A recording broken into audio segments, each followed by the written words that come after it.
प्रिय विद्यार्थी नमस्कार। मैं आपका हिंदी अध्यापक सुनील कुमार जोशी आज आपको हिंदी विषय में कक्षा 9th क्षितिज पुस्तक लल्लद बाक की पाठ का अध्ययन करवाऊंगा। तो प्रारंभ करते हैं। पाठ है लल्लद बाक। लल्लद एक कवयित्री थी। सबसे पहले हम इनके बारे में जानते हैं कि लल्लद कौन थी। देखिएगा लिखा हुआ है, कश्मीरी भाषा की लोकप्रिय संत कवयित्री लल्लद का जन्म 1320 के लगभग कश्मीर स्थित पामपोर के सिमपुरा गांव में हुआ था। लल्लद जो है वह एक कवयित्री हैं और इनका जन्म कश्मीर में स्थित पामपोर के शिमपुरा गांव में आज से लगभग 1320 ईस्वी में हुआ था। उनके जीवन के बारे में प्रमाणिक जानकारी नहीं मिलती। लल्लद को लल्लेश्वरी, लला, लल योगेश्वरी, लला रिफा आदि नामों से भी जाना जाता है। उनका देहांत 1391 के आसपास माना जाता है। लल्लद की काव्य शैली को बाक कहा जाता है।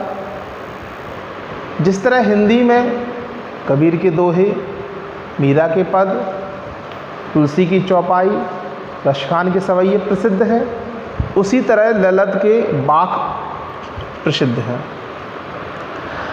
अपने बाकों के जरिए उन्होंने जाति धर्म की संकीर्णताओं से ऊपर उठकर भक्ति के ऐसे रास्ते पर चलने पर जोर दिया है जिसका जुड़ाव जीवन से है। उन्होंने धार्मिक आडंबरों का विरोध किया और प्रेम का सबसे बड़ा मूल्य बताया। लोक जीवन के तत्वों से प्रेरित लल्लद की रचनाओं में तत्कालीन पंडिताऊ भाषा, संस्कृत और दरबार के बोझ से दबी फारसी के स्थान पर जनता की सरल भाषा का प्रयोग हुआ है। यही कारण है कि लल्लद की रचनाएं सैकड़ों सालों से कश्मीरी जनता की स्मृति और वाणी में आज भी जीवित हैं। वे आधुनिक कश्मीरी भाषा का प्रमुख स्तंभ मानी जाती हैं। तो यह था लल्लद की जीवन परिचय के बारे में। हम प्रारंभ करते हैं कि उन्होंने लिखा क्या है, क्या समझाने की कोशिश की है, देखते हैं। विद्यार्थियों को भक्ति काल की व्यापक जन चेतना और उसके अखिल भारतीय स्वरूप से परिचित कराने के उद्देश्य से यहाँ लल्लद के 4 बाकों का हिंदी अनुवाद प्रस्तुत किया जा रहा है। मतलब लल्लद ने जो बाक लिखे हैं, बाक उनके 4 अलग अलग बाक हैं, उनका आपके सामने अनुवाद प्रस्तुत है। पहले बाक में लल्लद ने ईश्वर प्राप्ति के लिए किए जाने वाले अपने प्रयासों की व्यर्थता की चर्चा की है। दूसरे में बाह्य आडंबरों का विरोध करते हुए यह कहा है कि अंतःकरण से संभावी होने पर मनुष्य की चेतना व्यापक हो सकती है। दूसरे शब्दों में इस मायाजाल में कम से कम लिप्त होना चाहिए। तीसरे बाक में कवयित्री के आत्मालोचन की अभिव्यक्ति है। वे अनुभव करती हैं कि भवसागर पार करने के लिए सद्कर्म की ही सहायक होते हैं। भेदभाव का विरोध और ईश्वर की सर्वव्यापकता का बोध चौथे बाक में है। लल्लद ने आत्मज्ञान को ही सच्चा ज्ञान माना है। प्रस्तुत बाकों का अनुवाद मीरा कांत ने किया है।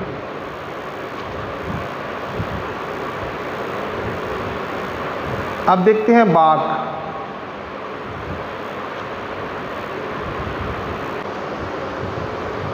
जी, तो प्रारंभ करते हैं। बाक लिखा है, रस्सी कच्चे धागे की खींच रही मैं नाव, सुन जाने कब सुन मेरी पुकार, करे देव भव सागर पार, पानी टपके कच्चे सकोरे, व्यर्थ प्रयास हो रहे मेरे, जी में उठती रह रहे हूँ, घर जाने की चाह है घेरे। तो यह पहला बाक है। इसमें पहले बाक में रुकिएगा बेटा।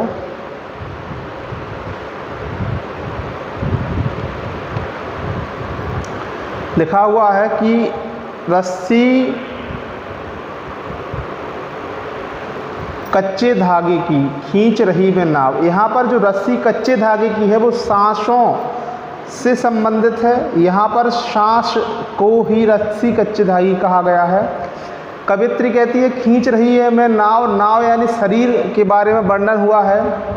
तो कवियत्री कहती है जिस प्रकार कच्चे धागे से नाव खींचना व्यर्थ है, अगर हम किसी कच्चे धागे से नाव खींचेंगे तो नाव वो धागा टूट जाएगा और नाव वहीं रह जाएगी। ऐसे ही मेरा शरीर है, ये जो शरीर है ये सांसों से, कच्ची सांसों से टंगा हुआ है और यह कच्ची सांसें कभी भी टूट सकती हैं और ये शरीर समाप्त हो सकता है। जाने कब मेरी सुन मेरी पुकार की, अब मेरे मरने का, मेरी मृत्यु कभी भी निश्चित है। जाने कब सुन मेरी पुकार, करें देव भव सागर पार।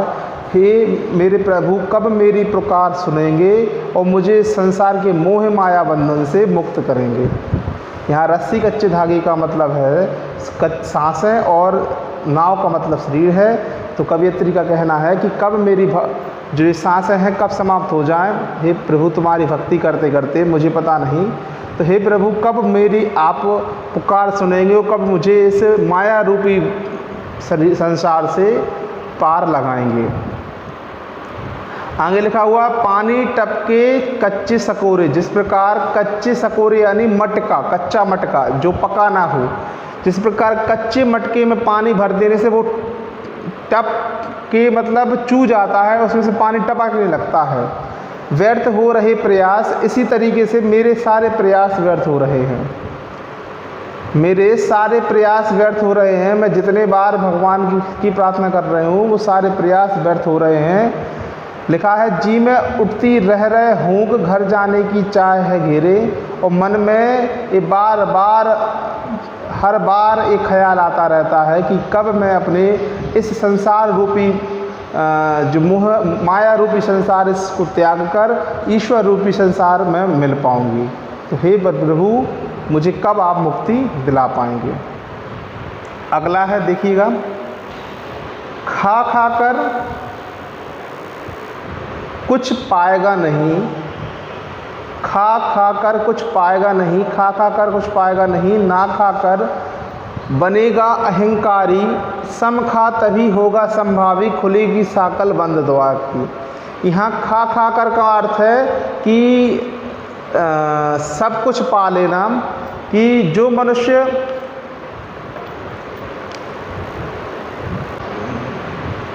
खा खा कर कुछ खाए, खा कर का मतलब जो सांसारिक वासनाएं हैं, विषय वासनाएं हैं, मतलब ये वस्तुएं हैं, इनका लालच है, मोह है, माया है, ईश्वर है, ईश्वर नहीं, सांसारिक जितना लोभ लालच है, खा खा कर कुछ पाएगा नहीं। कि अगर मनुष्य इन सांसारिक मोह मायाओं में लगा रहेगा तब भी उसे कुछ प्राप्त नहीं होगा। ना खाकर बनेगा अहंकारी होगा, वह इन्हें छोड़कर पूर्ण रूप से सन्यासी बन जाता है तो उसमें अहंकार आ जाएगा कि वह सन्यासी हो गया है, अब तो वह ईश्वर की उपा ही लेगा, तब भी उसे कुछ प्राप्त नहीं होगा। खा खा कर कुछ पाएगा नहीं का अर्थ है कि मनुष्य यदि सांसारिक मोह माया में बंधा रहे और वो सारी वस्तुओं को ग्रहण करते रहे, ग्रहण का मतलब निगलना नहीं होता है, ग्रहण का मतलब पाना रहता है, वह मोह माया लालच में लगा रहे तब भी उसे कुछ प्राप्त नहीं होगा। और अगर वह सभी वासनाओं को छोड़कर सन्यासी बन जाए तो वह पूर्ण रूप से सन्यासी बन जाएगा, तो उसे अहंकार हो जाएगा, तब भी उसे ईश्वर प्राप्त नहीं होगा। समखा तभी होगा संभावी। लेखिका कहती है, कवित्री कहती है कि समखा मतलब समान भाव ला। समान भाव यानी कि जिसमें आप जो है इन दोनों के मध्य का मार्ग, जिसमें तू पूर्ण रूप से सन्यासी ना बने और तो पूर्ण रूप से सांसारिक मोह माया से अलग ना हो। तो समान भाव ला तभी खुलेगी साकल बंद द्वार की, तभी तुझे ईश्वर की प्राप्ति होगी। अगर तुझे ऐसी ईश्वर की प्राप्ति करना चाहता है तो तेरे अंदर अहंकार ना हो, परंतु तू सन्यासी हो, तू लोह लालच मोह माया से बंधा हुआ ना हो, परंतु तेरे पास सन्यासी के रूप में सब कुछ हो और तुझे अहंकार ना हो, तब समान भाव अगर तू रखता है तभी खुलेगी साकर बंद द्वार की, यानी तभी तुझे ईश्वर की प्राप्ति होगी। तीसरा देखते हैं, आई सीधी राह से गई ना सीधी राह, अर्थात प्रभु ने मुझे सीधा सीधा राह पर पहुंचाया था। मेरा जन्म जो हुआ था सीधी राह मतलब सीधा कार्य करने के लिए हुआ था, ईश्वर की भक्ति करने के लिए हुआ था, परंतु मैंने ऐसा नहीं किया। गई ना सीधी राह, मैंने ऐसा नहीं किया, मैं रास्ता भटक गई, मैं रास्ता भटक गई। सूक्ष्म सेतु पर खड़ी, जिस प्रकार मनुष्य सूक्ष्म सेतु सुषमा जो नाड़ी होती है उससे अपने मन को कंट्रोल करने की कोशिश करता रहता है, परंतु ऐसा कभी नहीं होता। बीत गई दिन आए, उसका सारा दिन सारा समय बीत जाता है, परंतु उसके साथ ऐसा कुछ नहीं होता कि वह अपने मन को कंट्रोल कर सके, अपने मन को नियंत्रित कर सके। जेब टटोली कौड़ी ना पाई, मांझी कूदूं क्या उतराई, मतलब लेखिका कहती है कि मैं जिस रास्ते से आई थी, मुझे जो ईश्वर मार्ग का रास्ता अपनाना था, मैंने वह मार्ग का रास्ता नहीं अपनाया और मैं रास्ते से भटक गई। और भटक गई तो उससे हुआ क्या कि जेब टटोली कौड़ी ना पाई, अंत जब मेरा जीवन का अंत आया तब मेरे पास कुछ नहीं था, तब मेरे पास कुछ नहीं था। मांझी कूदूं क्या उतराई, अब मैं उस ईश्वर रूपी मांझी जो मेरी इस जीवन को भव सागर पार लगाएगा, मैं उस जब वो मुझसे उतराई का पूछेगा, जब ईश्वर रूपी मांझी जो मुझे इस भव सागर से पार लगाएगा और पार लगाने के बाद वह मुझसे उतराई के रूप में मुझसे पूछेगा कि मैंने जीवन भर क्या किया, तो मेरे पास कुछ नहीं होगा उसको बताने के लिए। कौड़ी ना पाई, जेब टटोली कौड़ी ना पाई, तब मेरे पास उसे बताने के लिए कुछ नहीं होगा, क्योंकि मैंने कुछ किया ही नहीं है। अर्थात ये कवित्री ये कहती है कि मनुष्य को ईश्वर रूपी मार्ग अपनाना चाहिए, क्योंकि अंततः ईश्वर रूपी मार्ग ही कारगर सिद्ध होता है। अगला है और अंतिम है, थल थल में बसता से भी भेद ना कर क्या हिंदू मुसलमान, थल थल में बसता है सिब ही भेद ना कर क्या हिंदू मुसलमान, ज्ञानी है तो स्वयं को जान वही है साहिब से पहचान। यहाँ पर इस पैराग्राफ का अर्थ तो आपको पढ़ते ही समझ में आ गया होगा। लिखा है थल थल मतलब कण कण में ईश्वर शिव बसता है, शिव मतलब ईश्वर बसता है, और भेद ना कर क्या हिंदू मुसलमान, हे प्राणी तू ईश्वर तो कण कण में बसता है, सभी जगह निवास करता है, तू इसे बांट मत, तू इसके टुकड़े मत कर, तू इसे हिंदू मुसलमान मत बना कि ये हिंदू का ईश्वर है, ये मुसलमान का ईश्वर। भैया ईश्वर एक है, सभी का है, तो एक कण कण में निवास करता है, इसके लिए अलग अलग मंदिर मस्जिद ना बना। ज्ञानी है तो स्वयं को जान, अगर सच्चा जो ज्ञानी होगा तो वो खुद को जानेगा, खुद को पहचानेगा, और जो व्यक्ति खुद को जान लेता है, जो जान लेता है कि ईश्वर कहीं नहीं, ईश्वर उसके मन में है, उसकी आत्मा में वास करता है, वही है साहिब से पहचान। तो सच्चा साहिब वही है, उसे ही ईश्वर की प्राप्ति हो जाती है। तो लेखक का कवित्रीय कहना यह है कि ईश्वर कण कण में निवास करता है और यह हमारे मन में निवास करता है। जो मनुष्य अपने मन की ईश्वर को पहचान जाता है वह ईश्वर का सच्चा सिपाही, सच्चा भक्त कहलाता है, उसे ईश्वर को ढूंढने की कहीं आवश्यकता नहीं है। इसलिए इस कवित्री कहती हैं कि हे मनुष्य, ईश्वर को बांट मत, हिंदू मुसलमान मत बांट, क्योंकि ईश्वर कण कण में व्याप्त है। तो इस तरीके से बेटा ये पाठ समाप्त हुआ। आप सभी का बहुत बहुत धन्यवाद। अगली बार इस पाठ के हम क्वेश्चन आंसर करेंगे। चलिए अभी हमें क्वेश्चन आंसर और मैं इसके करवा देता हूँ, बाकी इसकी PDF फाइल आपको संस्कार वैली एकेडमी ऐप पर मिल जाएगी। तो बेटा इसके प्रश्नोत्तर हम प्रारंभ करते हैं। ये बाक है, बाक पाठ के कुछ प्रश्नोत्तर हैं, ये देख लीजिए। लिखा हुआ है कि यहाँ पर रस्सी यहाँ पर किसके लिए प्रयुक्त हुआ है, वह कैसी है। तो रस्सी यहाँ मानव शरीर के लिए प्रयुक्त हुई है। यह रस्सी कच्ची है, नासवान है, अर्थात यह कब टूट जा सकती है, कहा नहीं जा सकता। ठीक है, मैंने कहा था कि रस्सी कच्चे धागे यानी कच्ची सांसों की, ये कभी भी टूट सकती है। कवियत्री द्वारा मुक्ति के लिए किए जाने वाले प्रयास व्यर्थ क्यों हैं, देखते हैं। कवियत्री के कच्चेपन के कारण उसकी मुक्ति के सारे प्रयास विफल हो रहे हैं। कच्चेपन का मतलब वह अभी परिपक्व नहीं है ईश्वर में की भक्ति में, अर्थात उसमें अभी पूर्ण रूप से प्रौढ़ता नहीं आई है, जिसकी वजह से उसके प्रभु से मिलने के सारे प्रयास व्यर्थ हैं। वह कच्ची मिट्टी के उस बर्तन की तरह है जिसमें जल रखा टपकता रहता है, यही दर्द उसके हृदय में दुख का संचार करता रहा है, उसे प्रभु से मिलने नहीं दे रहा है। अगला है प्रश्न कि कवयित्री का घर जाने की चाह से क्या तात्पर्य है? तो कवयित्री का घर जाने की चाह से तात्पर्य प्रभु से मिलना। कवयित्री इस भवसागर को पार करके परमात्मा की शरण में जाना चाहती है। जेब टटोली कौड़ी ना पाई, इसका क्या अर्थ है? तो इसका अर्थ है, कवयित्री कहती संसार में आकर वह सांसारिकता में उलझ कर रह गई। जब अंत समय आया और जेब टटोली तो कुछ भी हासिल नहीं हुआ। अब उसे चिंता सता रही है कि भवसागर पार कराने वाली मांझी अर्थात ईश्वर को वह उत्तराई के रूप में क्या देगी। अगला है खा खा कर कुछ पाएगा नहीं, ना खाकर बनेगा अहंकारी। यानी प्रस्तुत कवयित्री में मनुष्य को ईश्वर प्राप्ति के लिए मध्यम मार्ग को अपनाने के लिए कह रही हैं। कवयित्री कहती है मनुष्य भोग विलास से पढ़कर कुछ भी प्राप्त नहीं होने वाला। जब संसारिक भोगों की पूरी रूप से त्याग कर देता है तब उसके मन में अहंकार की भावना पैदा हो जाती है। यानी जब वह सन्यासी बन जाता है तब उसके मन में सन्यासी बनने के अहंकार की भावना पैदा हो जाती है। अतः भोग त्याग सुख दुख के मध्यम मार्ग को अपनाने की बात यहाँ पर कवयित्री कह रही है। आगे है बंद द्वार की सांकल खुलने से लल्लद ने क्या उपाय सुझाया है? तो कवयित्री के अनुसार ईश्वर को अपने अंतःकरण में खोजना चाहिए। अंतःकरण ही मन के अंदर खोजना चाहिए। जिस दिन मनुष्य के हृदय में ईश्वर भक्ति जागृत हो गई, अज्ञानता के सारे अंधकार स्वयं ही समाप्त हो जाएंगे। जो दिमाग इन सांसारिक भोगों को भोगने का आदी हो गया है और इसी कारण से ईश्वर से खुद को विमुख कर लिया है, प्रभु को अपने हृदय में पाकर स्वतः ही इस साकल जंजीरें खुल जाएंगी और प्रभु के लिए द्वार के सारे रास्ते मिल जाएंगे। इसलिए सच्चे मन से प्रभु की साधना करो।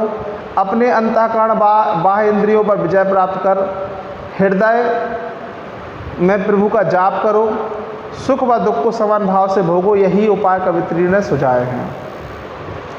अगला है ईश्वर प्राप्ति के लिए बहुत से साधक हठ योग जैसी कठिन साधना भी करते हैं, लेकिन उससे भी लक्ष्य प्राप्ति नहीं होती। यह भाव किन पंक्तियों में व्यक्त हुआ है? तो यह लिखा है कि यह सीधी आई सीधी राह से गई न सीधी राह, सुषम सेतु पर खड़ी थी बीत गया दिन आह, जब जेब टटोली कौड़ी न पाई मांझी को दूं क्या उतराई। इन पंक्तियों में इस लाइन का अर्थ है कि ईश्वर प्राप्ति के लिए बहुत से साधक हठ योग जैसी साधना करते हैं, लेकिन उन्हें लक्ष्य की प्राप्ति नहीं होती। यह किन पंक्तियों में है? तो यह इन पंक्तियों में है। ज्ञानी से कवयित्री का क्या अभिप्राय है?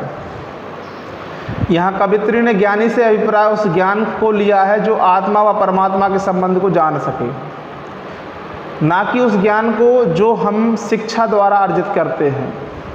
कवयित्री के अनुसार भगवान कण कण में व्याप्त है, पर हम उसको धर्मों से विभाजित कर मंदिर व मस्जिदों में ढूंढते हैं। जो अपने अंतःकरण में बसे ईश्वर के स्वरूप को जान सके वही ज्ञानी कहलाता है और वही उस परमात्मा को प्राप्त करता है। तात्पर्य है कि ईश्वर को अपने हृदय में ढूंढना चाहिए और जो उसे ढूंढ लेता है सच्चा ज्ञानी वही है। इस तरीके से बेटा इस पाठ के सारे प्रश्न उत्तर कंप्लीट हुए। पाठ का नाम था बाक और इसकी रचयिता थी कवयित्री थी लल्लद। मैंने इस पाठ के जीवन परिचय प्रश्नोत्तर के बारे में बता दिया है और इसका जीवन परिचय बेटा प्रश्न नहीं पूछा जाता है। बाकी आपको संस्कार वैली एकेडमी ऐप पर इसकी प्रश्नोत्तर अलग PDF फाइल में और इसके एक्सप्रेशन दोनों मिल जाएंगे। धन्यवाद।